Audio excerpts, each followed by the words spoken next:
Hello there all, it's me Josh again. So I'm going to review real quick Courtly Jester. On first glance, I really like her. Again, they did a great job, as they normally do with the dolls, until you start to look in depth at her. And then you start to notice they kind of half-assed it. And that's being polite. Again, the molded on tights, I just hate it. How much extra could it have cost to throw in a little bit of material and make her some tights? Probably not that much. She would have been, I mean, she was already a $24 doll, and she was the big box dolls, as they call them. Why not make her worth the price and give her actual tights? I would expect this from one of the $5 dolls. Except for the $5 dolls, they have molded on shoes as well. But here's my thought. Wouldn't it have been a great idea to do Courtly Jester as a San Diego Comic-Con exclusive doll? Can you imagine the detail that would have gone into her if she were a Comic-Con doll? Can you imagine how epic and cool she would have been? This would have been real material. These probably would be real bells. Everything on her would be like super high-end and nice. And I would pay the $50 at Comic-Con for her. Without question. The other thing that kind of bothers me is that they gave her what I call the kid's sister body, the smaller. She's the smaller she's not the bigger dolls. Because Courtly in the movie, she was the same size as the other girls. She wasn't smaller. I don't know why they made her smaller. So yeah, there's that. But all in all, I do really like her. They could have done a bit more with her hair, but I like her. So, here's my thing. And it's on Comic-Con exclusives. Now, we all know they're normally really cool dolls. I'm not a big fan of this year's Monster High Comic-Con exclusive, the Rebecca and her father, whose name escapes me at the second. I don't know why they had to make her metallic. I know it's supposed to be like she's brand new, but even in the movie, she wasn't like all metallic and gold looking. She was bronze, and she wasn't like super shiny in the movie or anything like when they did the flashback, and stuff. I don't get it. But I don't know. I think they could have done something really cool with that. And the Cedar Wood Forever After High as the new Pinocchio with the donkey ears and the moving mouth. They should have put something in it to make, like, I know her mouth moves, but they could have done something to make it to where you, like, push a little button and make her mouth move, or something. I don't know. I'm kind of picky, but I am in love and want the She-Ra. I don't know if you guys have heard or seen, but they're doing an 12-inch She-Ra doll with full outfit. Like, I think she comes with 2 extra outfits, 2 extra pairs of hands, her sword, a shield, and her headpiece thing that looks like 2 wings. And she's $75 at the con, but if you buy her on eBay or anywhere else, you're going to pay like $175. Because people gotta make a buck on it. Don't know why, but they do. Oh God, I want that doll so bad. She is gorgeous, and she's, I need her. She is a need. She's not a want, she is a need. I need that doll. But if you guys haven't seen her, go online, take a look at her.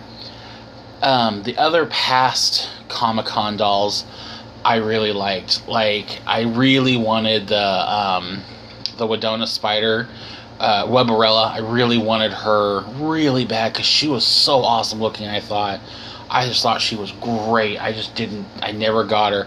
I did get the Manny Tor and Iris Klops set, and I really liked them. I really wish they would have done Manny like they did the I Heart Fashion Iris which sadly was a huge flop because parents and kids, mostly parents, I think, couldn't get past the one big eye. And this is just my opinion, I think releasing that doll is what made Mattel revamp the doll line and like change the faces and change some things, because parents were kind of bothered by the one big eye. A lot of parents nowadays are really, really picky and really, really like worried about like the way dolls look and everything. Just like when Skeleta first came out, people were like, I remember hearing moms in stores like, oh, that's just going to encourage eating disorders. And I heard a collector who was next to me, who I knew, just turn to the mom and go, she doesn't have an eating disorder, she's dead. I mean, I would think common sense, you're looking at a doll who's a skeleton, you would think, she's dead. She doesn't have an eating disorder. I mean, wouldn't you think so? But no, the parent was like, oh, it's going to make my child think she has to be that skinny. Where? I mean, God, with today's helicopter moms and everything, I don't think a kid could have an eating disorder. I mean, if anything, you'd think the kids would be a lot safer nowadays just for the sheer fact that there are helicopter moms. Kids can't get away with anything until it comes time to being on a computer. Then the parents just completely check out because they think their kid's perfectly fine. But then that's when they're in the real danger. But, yeah, so the Comic-Con exclusives. I get it, but I don't get it. I don't understand why make it an exclusive. For some companies will make an exclusive, and then like 6 months, between 6 to 8 months later, or sooner, there's the doll in the store. Like Mattel, or who is it? Hasbro does this all the time. Comic-Con exclusive. Only available at Comic-Con. Oh, and Toys R Us. A month later, you can get like the Comic-Con exclusive My Little Pony figures at Toys R Us. How's it an exclusive anymore if suddenly they're like in mass production and you can go to Toys R Us and buy it, and then like 2 weeks later it's on clearance? I don't get it. Is it just because I just don't get it. I don't mean to ramble. I'm sorry.